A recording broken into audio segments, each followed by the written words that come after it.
ya. Afika, Cio, Talita, Abrina, Husnia, Nafila, Nafisa, Habina Husnia, Nabila, Resya Alia, Riko, Umu Habibah, Natasha, Alvin, hadir semua ya. Sebelum memulai pembelajaran pada pagi hari ini, alangkah baiknya kita membaca doa terlebih dahulu. Kepada ketua kelas, pimpin doanya.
Pembelajaran kita dapat berjalan dengan lancar. Seperti biasa, sebelum mulai pembelajaran, kita menyanyikan lagu wajib. Lagu apa? Garuda Pancasila. Siapa yang bisa memimpin? Siapa? Tasya, Hadisha. Yuk. Bisa. Yuk.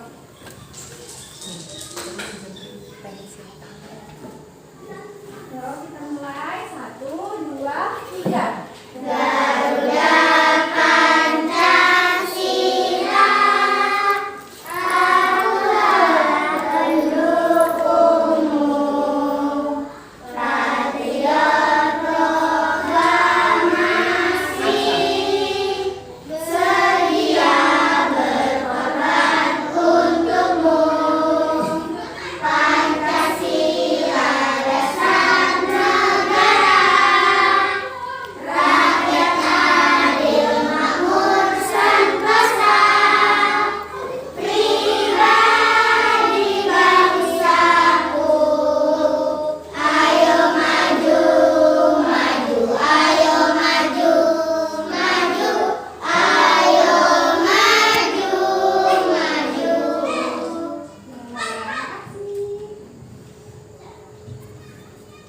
Oke, Ibu mau bertanya kepada anak-anak Ibu semuanya. Kemarin kita belajar apa? Berbagi. Kita kemarin mengulang pembelajaran yang lalu ya, tentang pembagian. Pembagian itu pengurangan yang berulang. Udah paham belum kemarin tuh? Enggak. Paham. Jadi diingat ya, kalau pembagian itu pengurangan yang berulang. Untuk pembelajaran kali ini kita masuk tema 4. Subtema 4 tentang membiasakan diri hidup bersih dan sehat. Buka halaman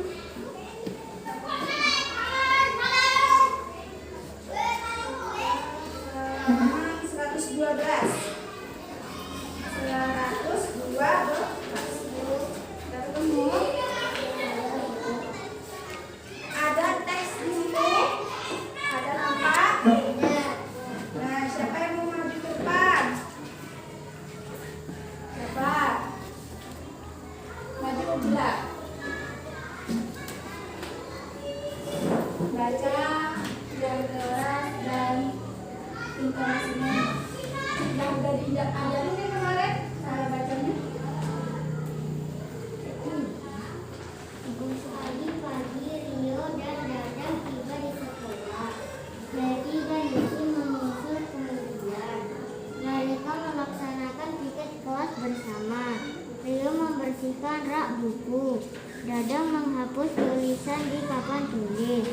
Betty dan Lucy menyapu lantai. Mereka bekerja sama dengan baik. Piket kelas pun cepat selesai. Rio dan teman-teman menunggu pelajaran dimulai. Dadang membaca buku cerita dengan sungguh-sungguh. Rio mendengarkan dengan seksama. Apakah kamu senang membaca? Bagaimana sikap yang baik saat membaca? Dan duduk. Nah, dengan tiket kelas kayak yang setiap hari dilakukan anak-anak ibu, ruangan kelas jadi gimana? Jadi bersih. Rapi nggak ruangan kelasnya? Rapi. Jadinya kalau kita belajar terasa gimana? Nyaman nggak? Nyaman. Kalau nggak rapi nyaman nggak kira-kira? Tidak. Oke, ini ada teks yang kedua. Siapa yang mau baca? Siapa? Bisa? Bisa atau Cio? Bisa. Jadi bisa.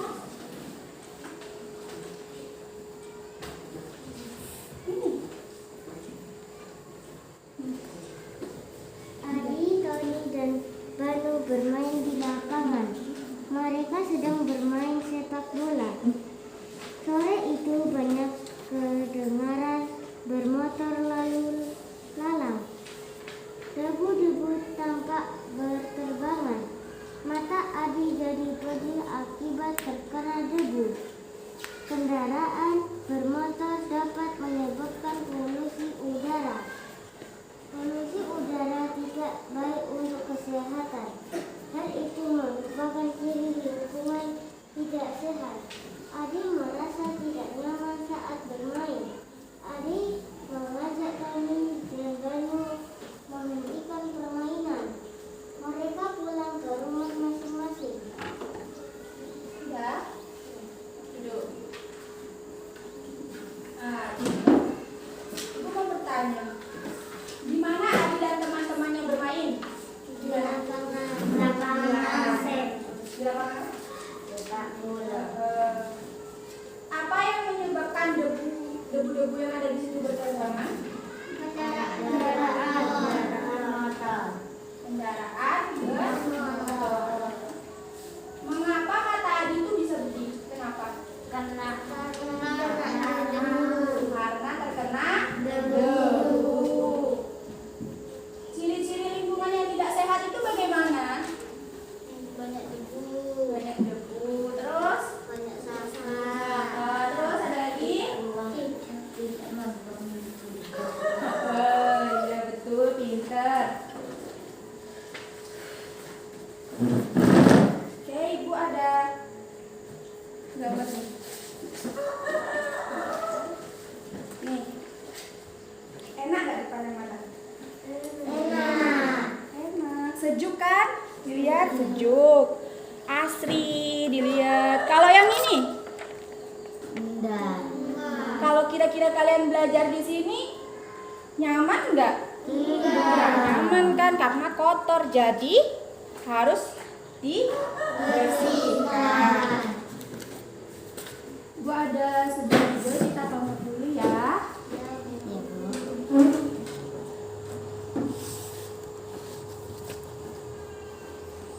Assalamualaikum warahmatullahi wabarakatuh. Hai, gimana kabarnya anak-anak? Semoga tetap sehat ya, tetap sehat dan tetap terus bersemangat. Nah, hari ini kita akan belajar apa ya? Nah, hari ini kita akan belajar tentang lingkungan sehat dan lingkungan tidak sehat. Nah, lingkungan sehat itu berarti lingkungannya bersih dan sehat. Bersih itu artinya bebas dari kotoran, yaitu debu dan sampah. Kemudian sehat adalah bebas dari bibit penyakit dan kuman. Nah, jadi kita harus tetap menjaga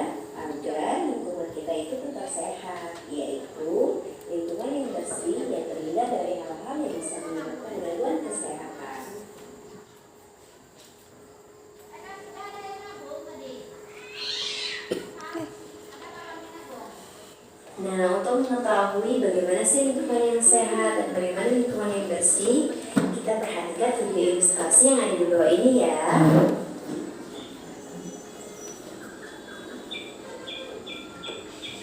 Bersih ya? Kenapa begitu?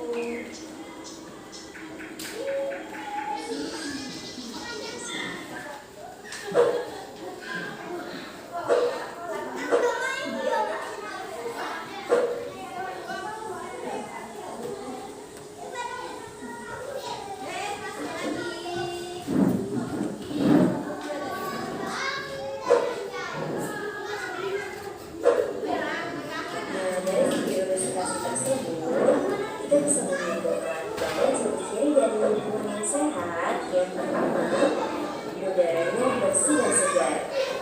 Kedua, sumber airnya bersih. Ketiga, sampah tidak berserakan.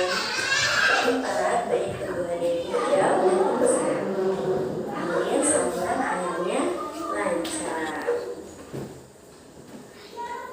Nah, tadi kita sudah sama-sama melihat video ilustrasi tentang lingkungan yang sehat dan lingkungan yang bersih. Sekarang kita lihat bersama-sama bagaimana sih lingkungan yang tidak sehat itu. Kita perhatikan video ilustrasi berikut. Yang tadi dibahas apa?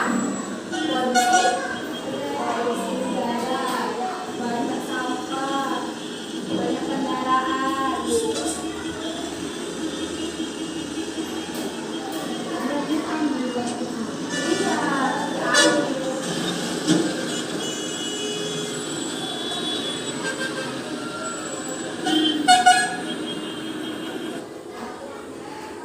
Menyebabkan penyakit. Kalau kotor itu menyebabkan penyakit, sarang penyakit.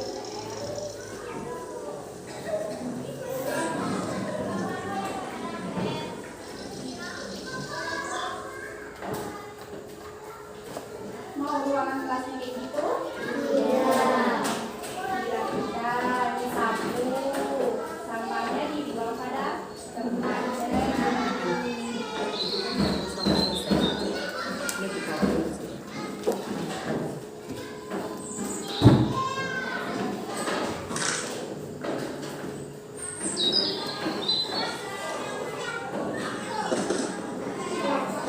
Berdasarkan video ilustrasi tersebut, kita bisa melihat dan menentukan ciri-ciri lingkungan yang tidak sehat. Yang pertama, lingkungan yang tidak sehat itu banyak sampah yang berserakan. Yang kedua, udara kotor yang berdebu. Ketiga, sumber air tidak bersih. Keempat, saluran air tidak lancar. Kelima, tumbuhan tidak bersih.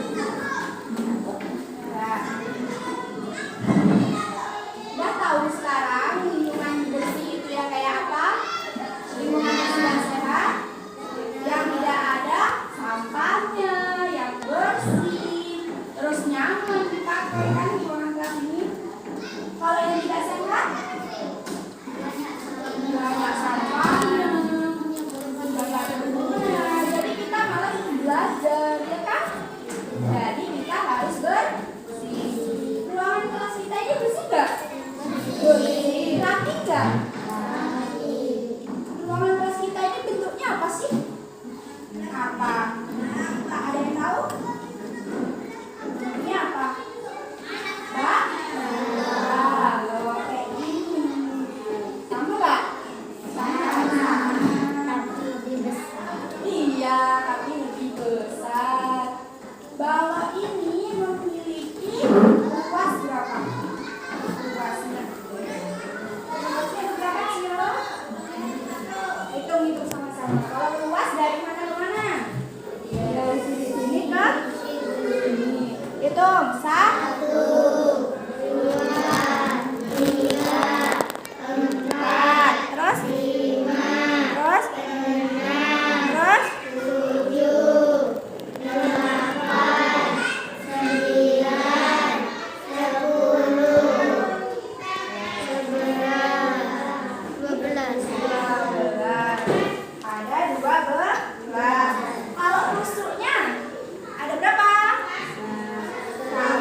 Paham? Yuk dikerjain. Kerjain ya.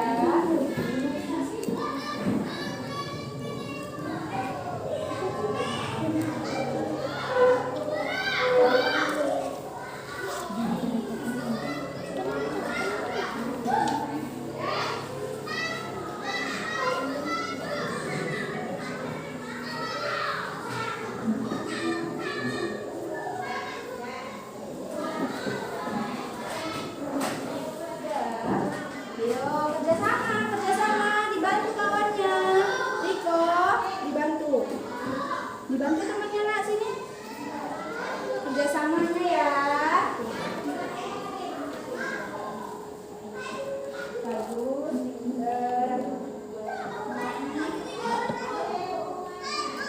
Dari video yang ibu putar tadi, dari gambar-gambar yang ibu tunjukkan tadi.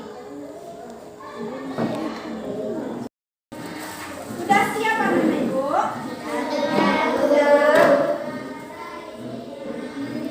Siapa yang mau maju pertama? Kelompok mana nih? Tasya. Kelompoknya Tasya yang maju. Sampaiin hasil pengamatannya tadi gimana? Yang kencang ya. Lingkungan sekolah dan lingkungan rumah harus dijaga kebersihan agar menjaga lingkungan yang sehat. Lingkungan yang kotor akan mudah menjadi sarang penyakit. Lingkungan yang kotor membuat kita tidak nyaman. Dan lingkungan yang bersih kita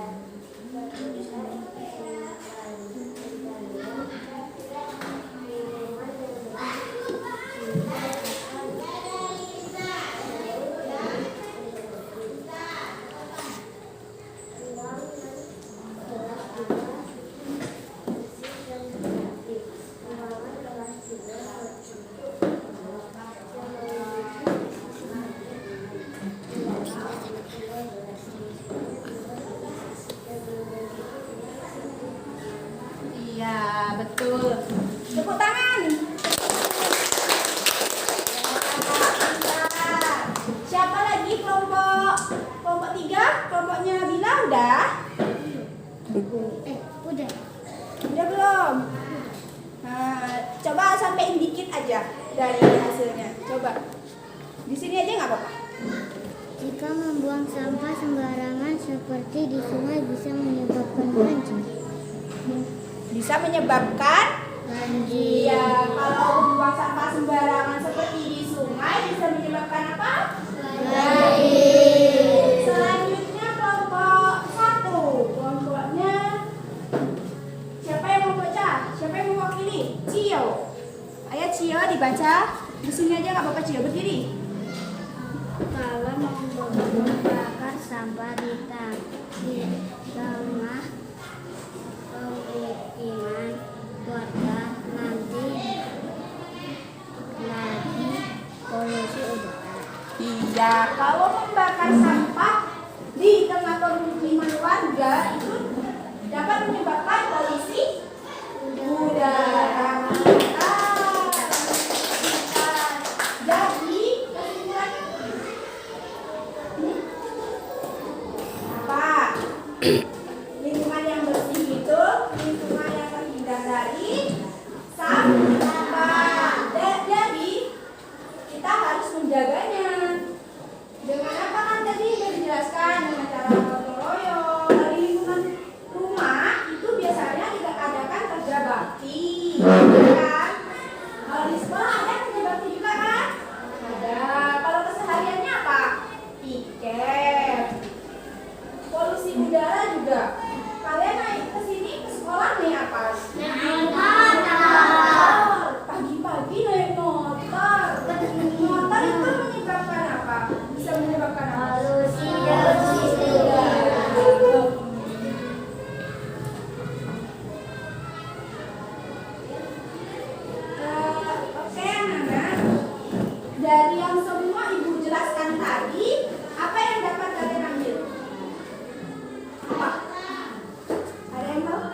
hidup bersih dan sehat.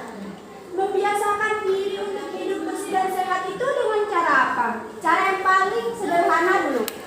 Cara yang paling sederhana dengan apa? Bagaimana?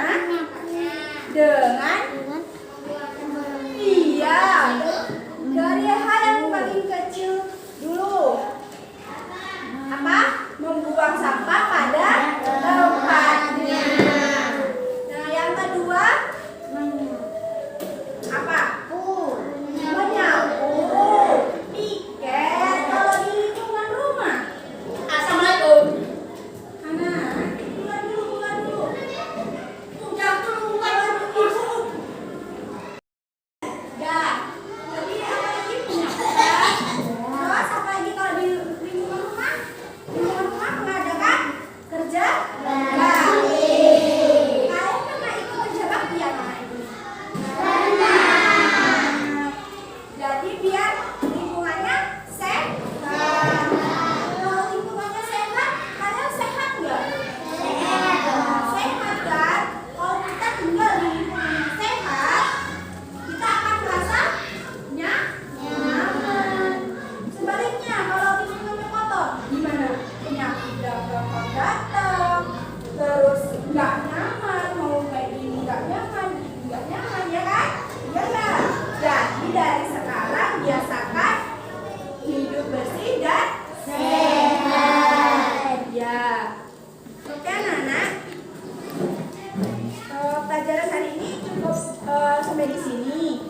Jangan lupa untuk besok nanti malam kalian pelajari tentang apa selanjutnya. Bangun di ruang apa? Kubus dan lupa. Jangan lupa ya dipelajari ya. Oke, anak-anak ibu, dengan berakhirnya pembelajaran pada pagi hari ini, baiknya kita mengucap hamdalah bersama-sama.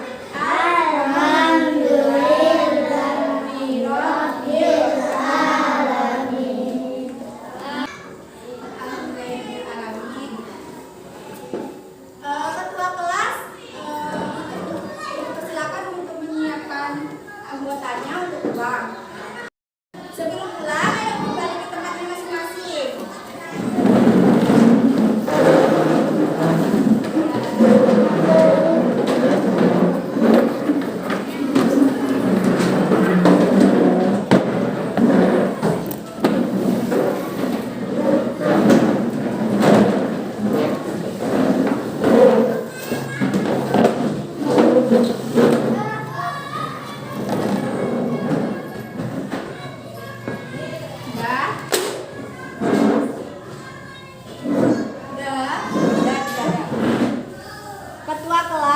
Ketua kelasnya Cio, pimpin doa untuk pulang. Siap, ucapkan salam. Selamat siang, Bu. Assalamualaikum warahmatullahi wabarakatuh. Bismillahirrahmanirrahim.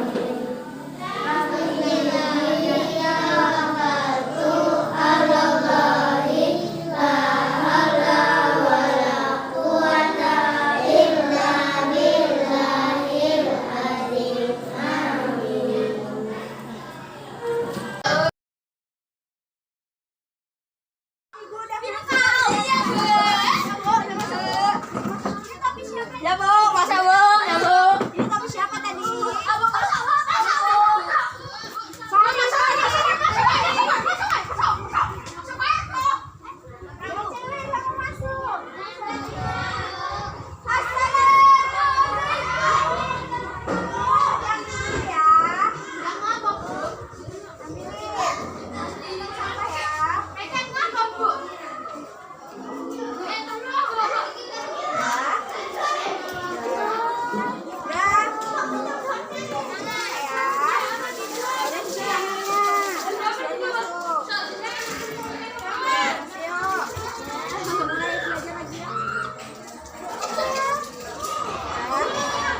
kosakata dan konsep tentang lingkungan sehat dan lingkungan tidak sehat di lingkungan sekitar serta menjaga kesehatan lingkungan dalam bahasa Indonesia atau berarti di sini menggunakan bahasa Indonesia atau bahasa daerah melalui teks, tulisan, dan visual. Ini dicoret nggak apa-apa ya.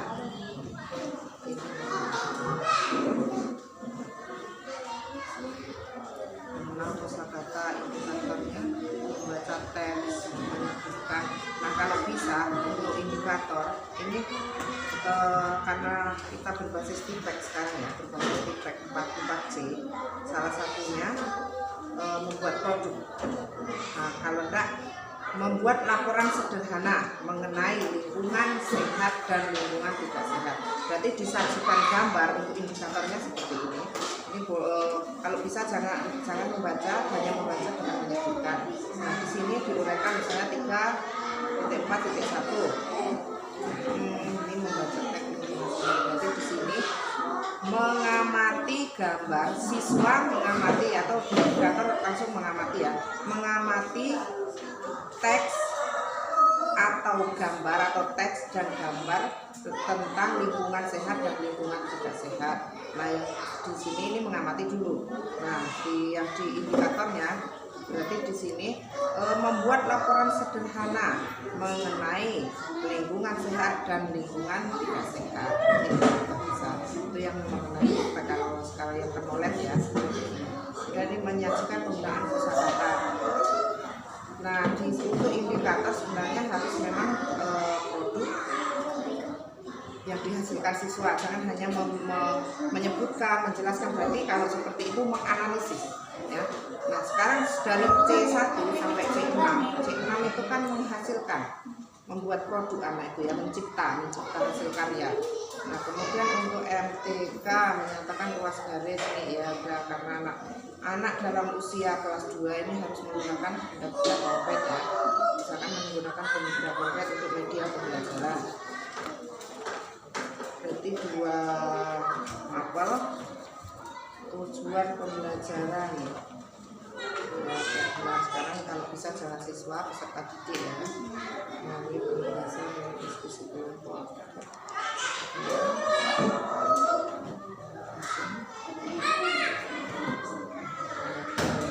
Berarti kalau bisa nanti tambahkan tujuan pembelajaran dengan mengamati gambar, siswa dapat membuat laporan sederhana. Kalau untuk PBL-nya, modelnya PBL, model bahasa learning, ini adalah sintaknya ada 5. Ini namanya sintak ya ini. Yang pertama orientasi peserta didik pada masalah dan mengorganisasi peserta didik untuk belajar. Mengorganisasi ini tahu maksudnya ya ini. Mengorganisasi ini kalau anak melakukan kelompok, berarti ini membagi anak satu kelas ini dalam beberapa kelompok, itu namanya organisasi. Orientasi ini kegiatan awal, ini melakukan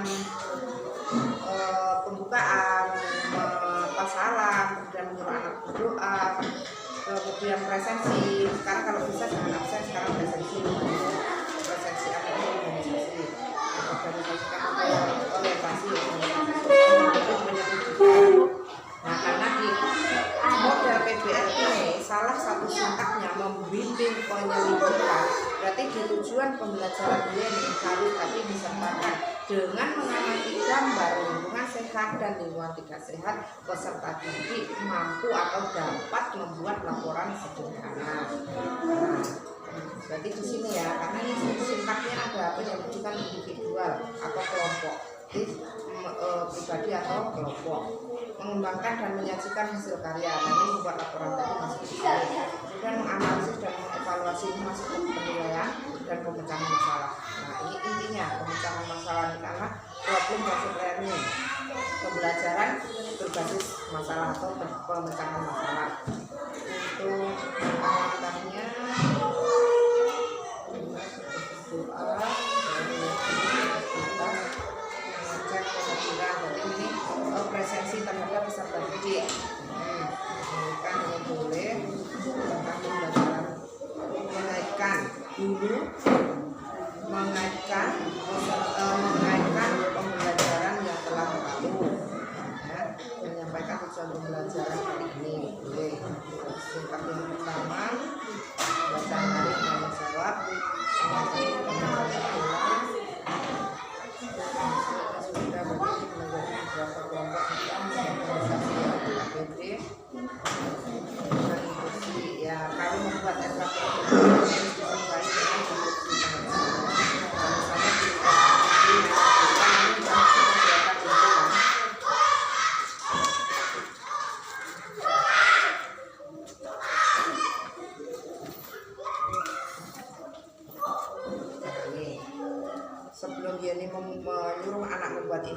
nanti lampirkan di sini. Misalnya langkah-langkah dalam penyusunan laporan sederhana. Yang pertama, amati teks atau gambar terlebih dahulu, baca teksnya atau apa, berarti pakai langkah-langkahnya ya. Nah, itu salah satu step ya. Berarti anak nanti tinggal jadi seperti ini toh langkah-langkahnya untuk membuat laporan sederhana. Yang pertama apa, sampai berapa, lalu dibuat sepertinya. Boleh atau misalnya ini di bawah, yang di atas dulu langkah-langkah dalam membuat laporan sederhana. Nah, boleh kan, jadi anak nanti membaca. Pertama kita baca teks dulu atau amati gambarnya dulu, baru membuat nanti ya. Jadi nggak ngambang untuk di anak, nanti nggak ngambang. Kalau untuk model sebenarnya banyak, ada discovery, ada inquiry ya, menemukan masalah beserta penyelesaiannya. Nah, kalau seperti ini berarti ini pakai gambar. Kalau usahakan, kalau sekarang guru masa kini harus menguasai IT ya. Semua pembelajaran harus berbasis IT. Jadi kalau memang sekolah itu memungkinkan, tampilkan alatnya, pakai PowerPoint, pakai layarnya, walaupun nggak ada layar tunjukkan bisa.